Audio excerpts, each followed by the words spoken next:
So hi everyone, I am so delighted to be here with the beautiful Monique, who is going to talk to you about how you can turn pro with your speaking and get onto international stages around the world.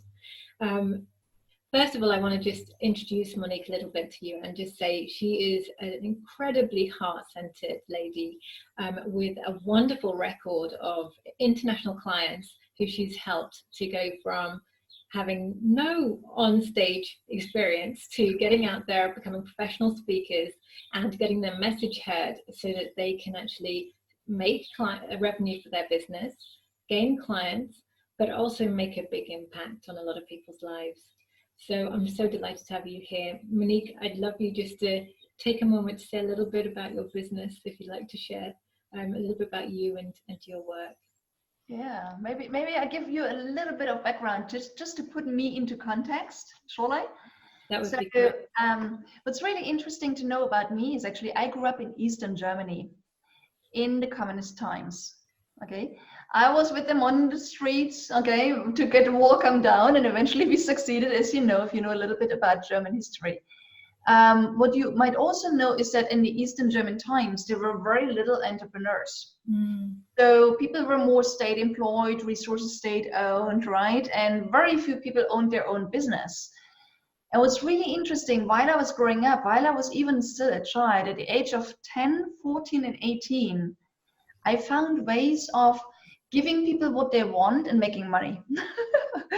Okay, I didn't turn into a millionaire back then, right? But hey, I made good money, and it was, no one had ever taught me that. It was really like, in a way, intrinsically planted in me. When I was 18, I already had people making money for me.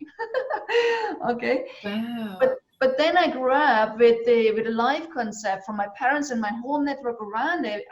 Being an entrepreneur didn't even come into our mind. Like, the message from my parents was, girl, be good at school, get a good job, live a good life. Okay.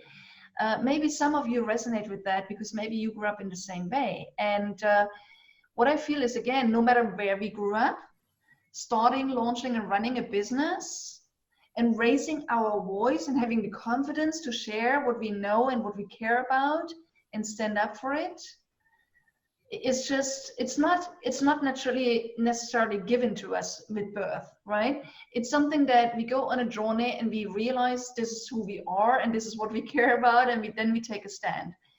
But when I think about even, back then, what I really learned, and I heard me say that when I was speaking at the United Nations at a leadership conference in New York 2 years ago, I heard me suddenly say in my speech, look, what I learned back then was that pretty much all our borders are only in our own head. Okay, so it's funny how we're creating speeches or great messages while we're actually on stage. But coming back to my story, so I followed the standard life message. I studied economy, got into a corporate job, worked in the corporate world for 15 years. Already while I was in a job, I was already being paid to speak.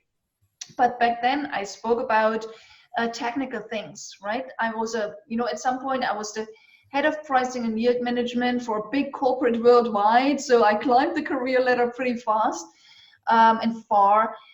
And at some point I came to the point where I felt like, I got a kick in destiny by, a kick in my butt by destiny, where I know we're going through tough times right now with the Corona crisis, or people call it crisis, I call it Corona opportunity, right? But back then, my boss in the SARS time, which is about pretty much 10 years ago now in Malaysia, he died because of that. And he was 46 years old and left a 5-year-old child behind.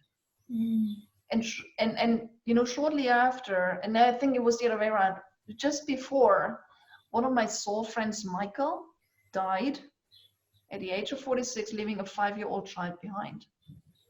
And often, when we take a turn on our road, it's triggered by something that's happening to us. Either we lose a loved one, or we have a burnout, or get sick, or or just over a longer period of time, we feel like we are not on the right path. And that's where I was back then. Okay, So I stepped out of the corporate world because I knew that I didn't want to become a CEO. If so, then ever in my own company. I did a lot of reflection, a lot of coaching, and I asked myself, who am I? And what was naturally to me when I was even a child. And as a child, I didn't dream of becoming an entrepreneur, but even though I was doing it, but I dreamt of becoming a teacher. So, in Eastern Germany, where I grew up, I was going to church. So I couldn't actually even become a teacher because, communist people going to church, raising communist kids, no way. So, that path was, not possible to me. But coming back to my entrepreneurial story, eventually I stepped out of the corporate world because I got this kick in destiny, and I wish it was a hunky-dory journey from there, and it was not, I can tell you, okay? The first 1.5 years of me being an entrepreneur, I probably dumped about 60,000 euros. Okay, maybe not much in the world of startups, but on my own bank account, it was quite an amount, okay? And I realized now at hindsight, what I realize is that when we are business leaders and we dream of building our own business, we have entirely wrong expectations.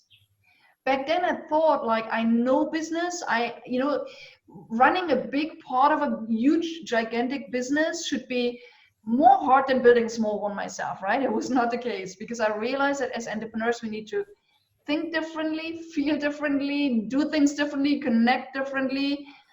Everything is different in a way. And so these 60,000 euros in 1.5 years of my life, where I failed with a business, I call it like my kindergarten of entrepreneurship. I learned 10,000 ways of how not to do it. So, and the more you learn about the mistakes you make, the more you fail forward and the more you know what to do. So now I'm running a business which we call HotPowered. Because I feel that as entrepreneurs, if you want to make a difference, you need to come from our heart. But I know so many people that come from their heart and they're not business smart. They just simply don't know how to do things as an entrepreneur. And so the last 8 years, that's what we've been doing, is we've taken people by the hand and helped them to build a bridge and eventually grow and scale their business. Because as an entrepreneur, you don't want to, maybe, I know there's a lot of solopreneurs out there, and if I speak to you right now, it's perfect. But maybe some of you, like me, already from the beginning, dream of the opportunity to turn what you do into a real business and enterprise. So you stop selling your own time. And that's what we do. We help people grow and scale their business so they stop selling their time. And they can really make a much bigger difference, earn much more money, have much more freedom. I know it's like these words everyone is saying, but this is something, building, growing and scaling your business is actually a very secure path to get you there eventually. And as I said earlier, since then already I've been a paid speaker. So when I actually started my business, I knew that speaking would become one of my major marketing instruments. And that, and also I love to be on stage, and I'm on stage all over the world on a regular basis. Even right now online, I speak to 3 different audiences actually today online. And I also love to see other people shine. So actually I'm also running programs to help people go professional with their speaking, meaning that they speak to attract more clients and make money indirectly, or they get paid to speak right away on a stage. So, Shelley, I could keep talking, but maybe that's so much as an introduction. I hope that's wonderful. That's wonderful. You've led me on to my next question, which is to ask you if someone here is listening and they're thinking, I'd really love to get paid to speak, or even get an opportunity to speak on an international stage. What is the first few things, 2 or 3 things they need to do in order to make that happen? Yeah. Whenever we want to make something happen, everything I feel starts with one thing, which is an intention. Okay. So, ask yourself the question, why do I want to be a speaker? And the why has 2 dimensions, especially for speakers. It's the why for myself. Okay. And that could be, like you say, I love to be on stage. There's a lot of people like you, Shelley, and me. We become a lot of give and share what we have with others generously, right? So we love to be on stage. Maybe you say, I love to be on stage. Or maybe you say, oh my God, I have this important message that really needs to go out into the world.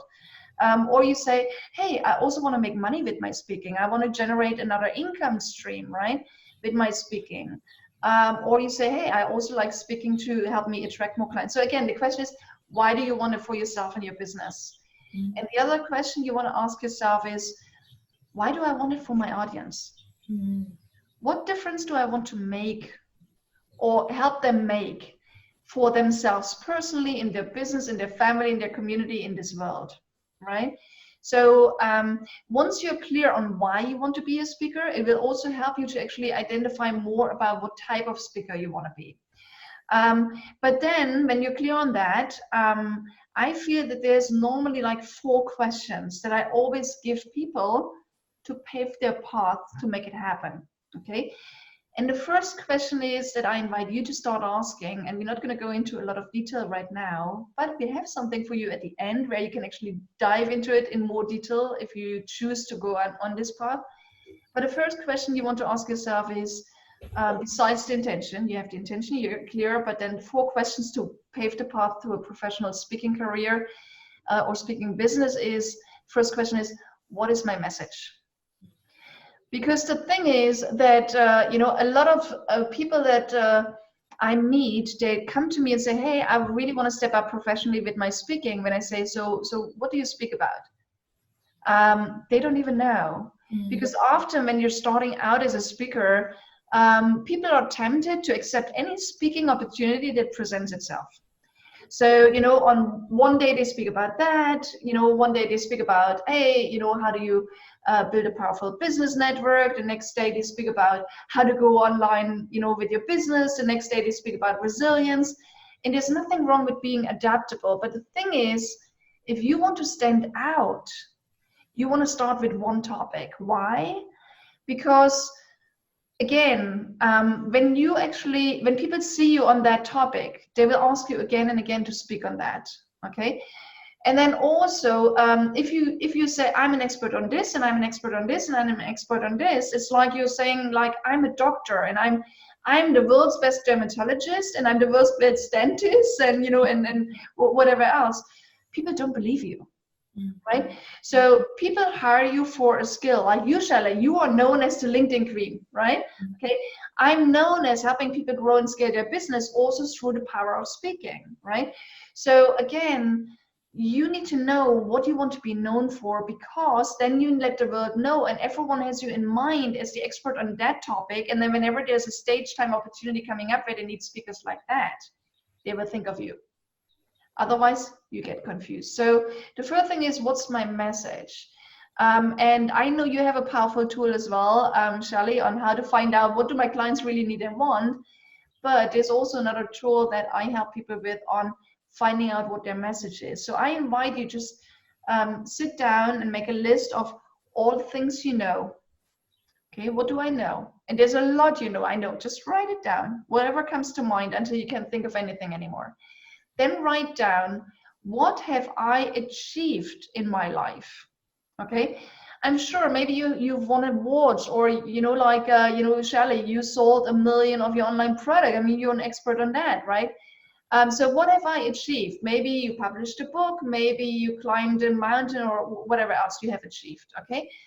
And then a lot of people come to me and say, yeah, Monique, I'd love to be a speaker, but I haven't climbed Mount Everest yet. Can I actually even start considering it? And I say, of course you can. Because guess what? You have probably gone through something in. Yeah. So the third question is, what have you experienced? Well, maybe you raised a child. Maybe you went through a divorce and came out and are happily married again. Maybe, you know, maybe you've gone through, you know, any kind of life challenging situations. Maybe you've been sick, maybe whatever else, right? Again, always remember that what you've gone through, there's a lot of people that are going through it right now, or that are just about to embark on that journey. And often it's not even a journey they are choosing. But they need help from people that have been walking that path already. Okay, so these are the questions, and there's more questions that will guide you. But again, the first question is, what's my message? And to get an answer on that is, what do I know? What have I achieved? What have I experienced? And there's more questions actually you could ask yourself. The second question after, when I'm clear on what's my message, is who's my ideal audience, right? Because you shouldn't go and speak anywhere. Because if what you have to give is not in line with what the audience is expecting, they will not respond positively. You might not get positive feedback. They might actually play on their phone or walk out of the session. In online, it's even easier than live, right? And you might feel like, oh, I'm not good as a speaker, or no one needs to know this, what I know. And it might just simply be that you've spoken to the wrong audience, okay? The third question after what's my message, what's my ideal audience, the third question is pretty much what's my ideal stage time, right? And there is a gazillion opportunities of where you could speak. So this is what we walk people through when they are on this 4-week embarking journey with us on our program. We really guide them through, these are all the stages you could consider, which stage time opportunities are the best fit for you, and which of those are concretely available to you. And then we also get people to think about, how do I get booked as a speaker, right? How do I get known as a speaker? How do I get booked again and again? And all these questions. So, the first one is, what's my message? What's my ideal audience? What's my ideal stage? And then, of course, the last question people ask us is, how do I build a bridge from free speaking to paid speaking? Which is a journey in its own, to be honest, right? But there's 2 ways of how speakers get paid. Either directly, when you are on stage, and you already know I'm gonna get paid that fee when I'm going there, okay? And then there's the indirectly being paid, okay? I know there's a huge debate in the speaker world. A lot of people say, if you don't get paid directly a high speaking fee, you can call yourself a speaker. I personally don't agree, okay? I feel that you can call yourself a professional speaker if you're out there sharing your message and you make money. Even if that means that you sell something from stage or while you're actually online, then you're a professional speaker because you're making money, right?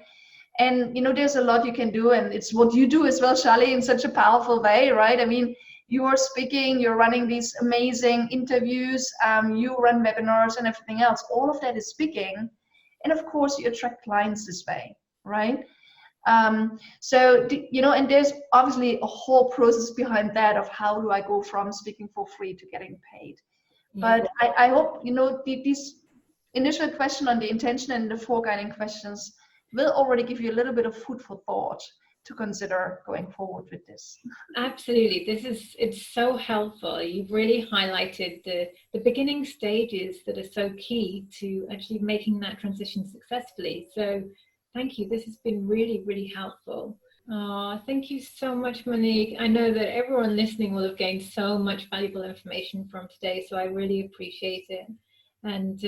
And please, to everyone listening, do go ahead and download the checklist, because I'm going to be grabbing my copy of it in just a moment. And thank you so much for everyone who's tuned in and listened to this.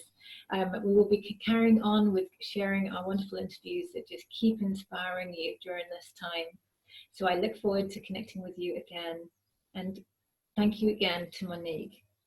And thank you, Shelley, for doing this amazing work and being such a role model and guide and leader throughout these times. Thank you. Oh, thank you.